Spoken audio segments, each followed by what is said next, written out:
When people asked me what really changed my life 8 years ago, I told them that absolutely the most important thing was changing what I demanded of myself. I wrote down all the things I would no longer accept in my life, all the things I would no longer tolerate, and all the things that I aspired to becoming. If you raise your standards, but don't really believe you can meet them, you've already sabotaged yourself. You won't even try. You'll be lacking the sense of certainty that allows you to tap the deepest capacity that's within you, even as you read this. Our beliefs are like unquestioned commands, telling us how things are, what's possible and what's impossible, what we can do and cannot do. They shape every action, every thought, and every feeling that we experience.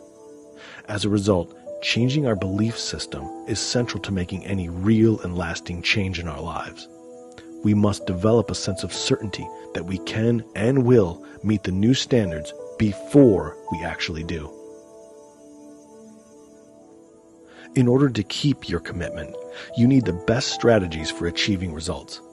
One of my core beliefs that if you set a higher standard and you can get yourself to believe, then you certainly can figure out the strategies. You simply will find a way.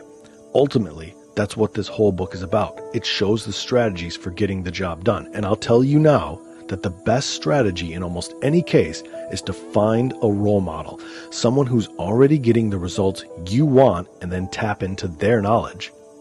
Learn what they're doing, what their core beliefs are, and how they think. Not only will this make you more effective, it will also save you a huge amount of time because you won't have to reinvent the wheel. You can fine-tune it, reshape it, and perhaps even make it better. Virtually everything we do is to change the way we feel, yet most of us have little or no training in how to do this quickly and effectively. It's amazing how often we use the intelligence at our command to work ourselves into unresourceful emotional states, forgetting about the multitude of innate talents each of us already possess.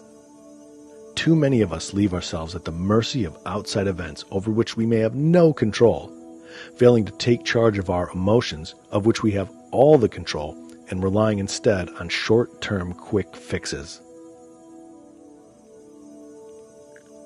As a society, we are so focused on instantaneous gratification that our short-term solutions often become long-term problems. Know that it's your decisions and not your conditions that determine your destiny. When you decide that your life will ultimately be shaped not by conditions, but by your decisions, then, in that moment, your life will change forever, and you'll be empowered to take control. Anytime we are in an intense emotional state, when we're feeling strong sensations of pain or pleasure, anything unique that occurs consistently will become neurologically linked. Therefore, in the future, whenever that unique thing happens again, the emotional state will return. All great leaders, all people who have achieved success in any area of life, know the power of continuously pursuing their vision, even if all the details of how to achieve it are yet available. If you develop the absolute sense of certainty that powerful beliefs provide, then you can get yourself to accomplish virtually anything, including those things that other people are certain are impossible. Neuroassociation is a biological reality. It's physical. Again, this is why thinking our way into a change is usually ineffective. Our neuroassociations are a survival tool, and they are secured in our nervous system as physical connections rather than as intangible memories.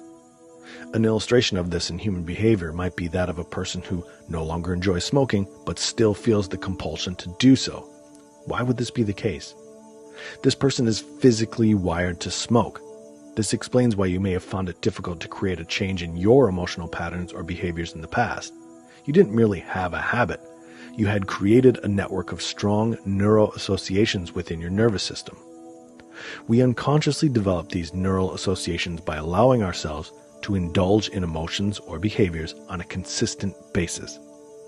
Each time you indulge in the emotion of anger or the behavior of yelling at a loved one, you reinforce the neural connection and increase the likelihood that you'll do it again. The good news is this: you can change those habits.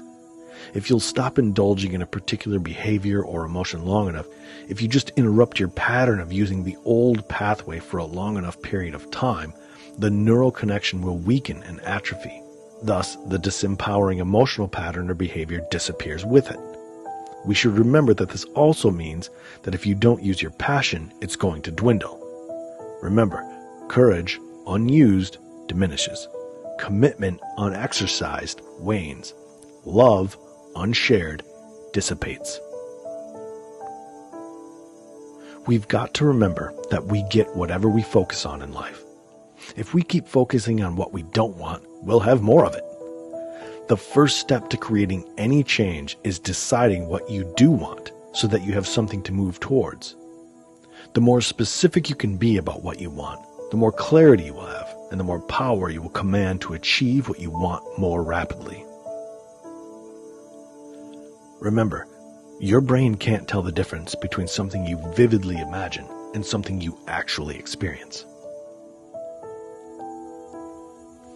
You must know that in any moment, a decision you make can change the course of your life forever.